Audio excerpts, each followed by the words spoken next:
Bom, vamos lá. Dando início aí à teoria do Angular, né, nós iremos trabalhar alguns aspectos sobre essa plataforma e framework, né? Então já vou dizendo aí o que é o Angular. O Angular é justamente uma plataforma e framework exatamente para construir uma interface de aplicações mesmo. E a gente vai estar usando aí HTML, CSS e principalmente JavaScript, né? Que é criada aí até por desenvolvedores da Google, enfim. Então, ele vai possuir alguns elementos básicos que vão tornar essa construção mais interessante, digamos assim. Então, dentre esses principais elementos básicos, a gente pode destacar os componentes, os templates, os módulos, serviços, que são fatores, são elementos que nós estaremos estudando aí ao decorrer da apresentação. Então, tem outros pontos dessa plataforma que deveriam ser abordados, né? O fato de que ela é open source, ou seja, ela possui uma grande comunidade, então vão ter várias empresas que vão estar utilizando e tem muito material de estudo para quem quer se aperfeiçoar no Angular mesmo, né? Então a gente tem também aí um outro aspecto que é o Angular versus o Angular JS. Então é muito importante a gente destacar aí essa diferença, né, entre o Angular e até mesmo o Angular 2+. A gente não está falando do Angular JS 1.x. São coisas diferentes, né? Então, quando a gente entra nesse mundo do Angular, a gente pode até perguntar, mas qual que é a diferença, né? É só a versão que muda? Na verdade, são tecnologias completamente diferentes.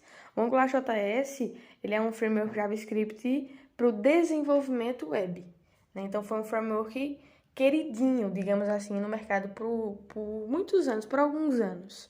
Então, para a gente acompanhar a evolução da tecnologia, os desenvolvedores eles foram percebendo que era melhor criar um novo framework do zero, usando aí toda a experiência que eles tiveram com o Angular JS e olhando assim, observando as necessidades dos desenvolvedores.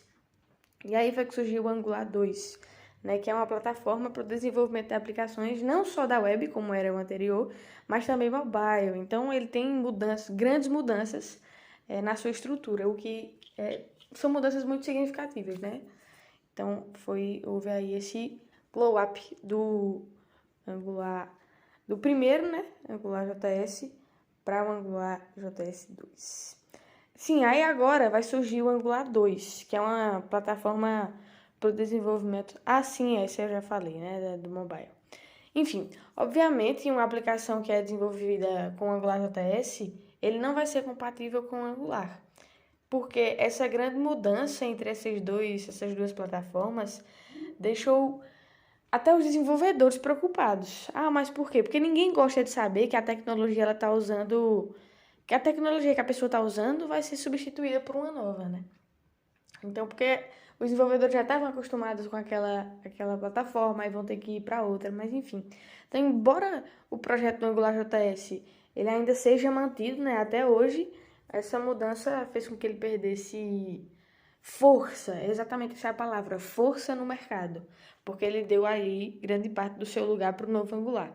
Então, a gente pode até dizer que não seria nenhuma novidade para a gente se passasse pela nossa cabeça, e se eu começar a usar o novo Angular e acontecer isso outra vez, né, de recriarem o framework, aí depois eu vou ter que sair desse e vou ter que ir para outro Angular, né? Há essa possibilidade, de fato, essa possibilidade existe, mas na minha opinião, né, e de muitos desenvolvedores, é muito pequena essa possibilidade.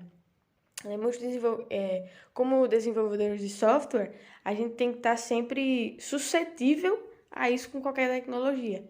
Porque é muito assim, essa possibilidade é muito grande nesse mundo, nesse mercado, né, de tecnologia. Possa ser que venha aí um framework depois e você vai ter que substituir, mas enfim. Então, se eles precisarem recriar esse framework para entregar para a gente uma nova ferramenta muito melhor, por que isso não vai ser bom, né? Eles estão melhorando aquela ferramenta que tu já utiliza. Então, se há necessidade de recriar o framework para entregar para a gente uma ferramenta que vai ter coisas melhores, que vão entregar para a gente uma ferramenta melhor, isso é bom. Então, uma das únicas certezas que a gente tem nessa área de desenvolvimento de software é que o que a gente usa hoje não será mais usado daqui a alguns anos. Isso a gente sabe, né? Pelo menos não da mesma forma, digamos assim. Então é exatamente por isso que a gente precisa estar em constante aprimoramento, digamos assim, né? A gente tem que estar sempre buscando ler livros, artigos, fazendo cursos, né? Como a gente está até estudando agora Angular, e pode ser que é uma ferramenta que a gente nunca tenha visto, mas agora a gente já está buscando entendimento sobre tal framework, né? Então é interessante a gente estar sempre buscando aí, para a gente se aprimorando e para quando vir uma outra ferramenta, tentando melhorar aquela que tu já utiliza, que isso seja de forma boa. Agora vamos falar um pouco sobre o versionamento do Angular. Já foi lançado vários Angulares. Angular 4, Angular 5, Angular 6. O versionamento de, de Angular, a partir do Angular 2, a tecnologia começou a mudar suas versões de uma forma diferente. Foi lançado o Angular 4, Angular 5 e o Angular 6, como eu falei. Quem não entende o que está acontecendo pode, vamos dizer assim, achar que os desenvolvedores da plataforma ficaram loucos, né? Estão recriando a tecnologia, como se não houvesse amanhã. Mas não é nada disso. A partir do Angular 2, a tecnologia começa a usar Semantic Versioning, ou abreviando SEMVR. Basicamente, o SEMVR divide o número da versão em três partes, sendo major.minor.patch, por exemplo, 5.2.10, 6.0.1, 6.0.2 e etc.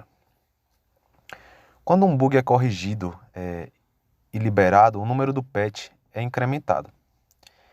Se uma nova funcionalidade é adicionada, o número do Minion é incrementado.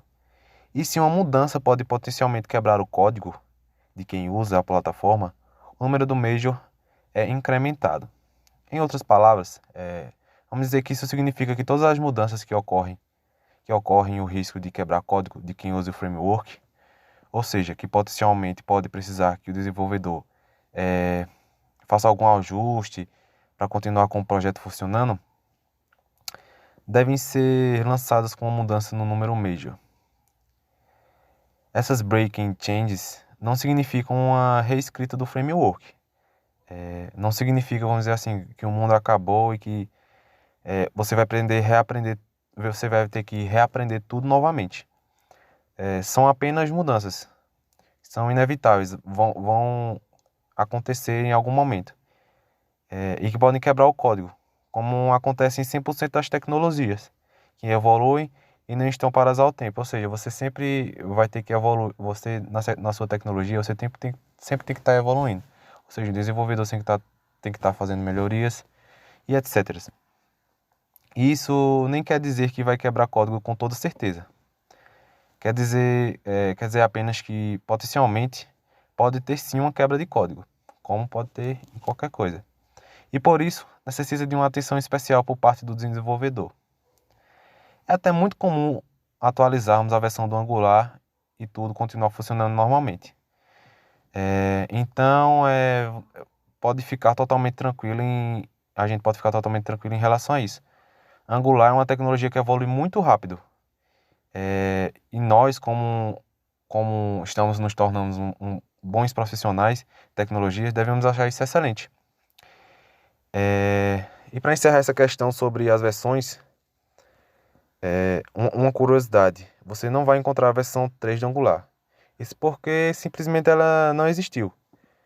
Por uma série de conflitos em suas bibliotecas, resolveu-se pular essa versão e ir direto da Angular 2 para Angular 4.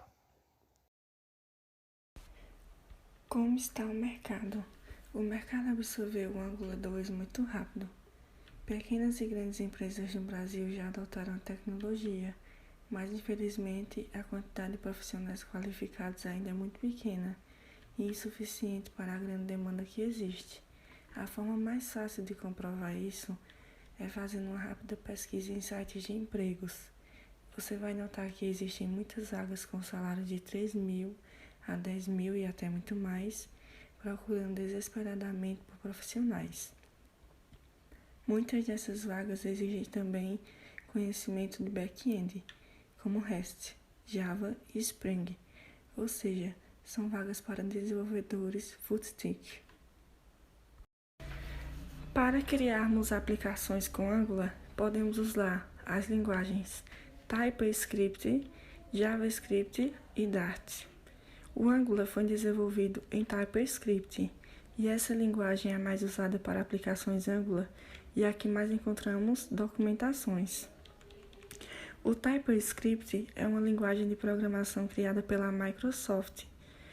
Ela é um superset do JavaScript, ou seja, faz tudo que o JavaScript faz e ainda mais algumas coisas. Uma das coisas legais ao escolher TypeScript é a possibilidade de utilizar os recursos mais recentes do JavaScript, que ainda não funcionam nos navegadores. Os navegadores, browsers, não conseguem executar código TypeScript. Por isso, o que acontece é que os desenvolvedores escrevem códigos em TypeScript e esses códigos são transpilados para JavaScript. Transpilação é parecido com a compilação, mas ao invés de gerar um código de mais baixo nível, é gerado o código em outra linguagem, ou na mesma linguagem, só que o objetivo de deixar compatível com o ambiente que vai ser executado. No caso de aplicações Angular desenvolvidas com TypeScript, a transpilação é o mesmo que gerar código JavaScript, a partir do código TypeScript. A maioria das pessoas que começam com Angular não conhece TypeScript ainda. A boa notícia é que o TypeScript é uma linguagem com uma documentação excelente e bem fácil de aprender. Melhor ainda, para quem vem do Java, pois as duas linguagens são bem parecidas. Se você já é um programador Java, vai se sentir em casa. Agora vamos falar um pouco sobre os elementos básicos. Elementos básicos de uma aplicação Angular. Os elementos básicos ou building blocks de uma aplicação Angular são módulos, componentes, templates, metadata, data binding, diretivas, serviços e injeção de dependências. Não vou entrar em detalhes sobre todos os elementos aqui na apresentação, mas nós vamos ver os principais para nós entendermos o poder do Angular, né? Uma aplicação Angular é baseada em componentes. Com eles, nós podemos encapsular comportamentos e regras de interface, o que torna a criação de aplicação algo mais simples. Inclusive, um componente pode encapsular outros componentes. Isso é muito positivo, porque, vamos dizer assim, o componente pode ser aproveitado em vários lugares da aplicação. Ou seja, nada é desperdiçado na aplicação. Um componente é composto de 3 itens: template, HTML, CSS, uma classe que gerencia as propriedades e comportamentos. Poderíamos, por exemplo, criar uma barra de ferramentas com botões, vamos dizer, salvar, limpar, excluir, etc. E reutilizá-la em várias outras telas do cadastro. Ou seja, como eu falei lá em cima, um ponto positivo do Angular é porque você pode reaproveitar em vários lugares da aplicação. Seria impossível também criar um componente da listagem de dados, com paginação para exibir resultados de uma pesquisa qualquer, e aproveitá-la em todas as telas de pesquisa de um sistema. Quem sabe criar também uma entrada de texto que já venha com a possibilidade de incluir uma máscara, vamos dizer, de telefone ou CPF, por exemplo. Com esses exemplos, eu acho que deu para entender que pode criar qualquer coisa que precisa reutilizar, né? Qualquer coisa que você puder reutilizar no Angular, você pode reutilizar. Também é importante notar que mesmo a tela completa ou parte de uma tela do sistema que não seja possível ou necessário reaproveitar, também será um componente. Isso mesmo. Ao invés de criar apenas uma página, como a gente esteja acostumado, você vai criar um componente que representa aquela página. E é isso.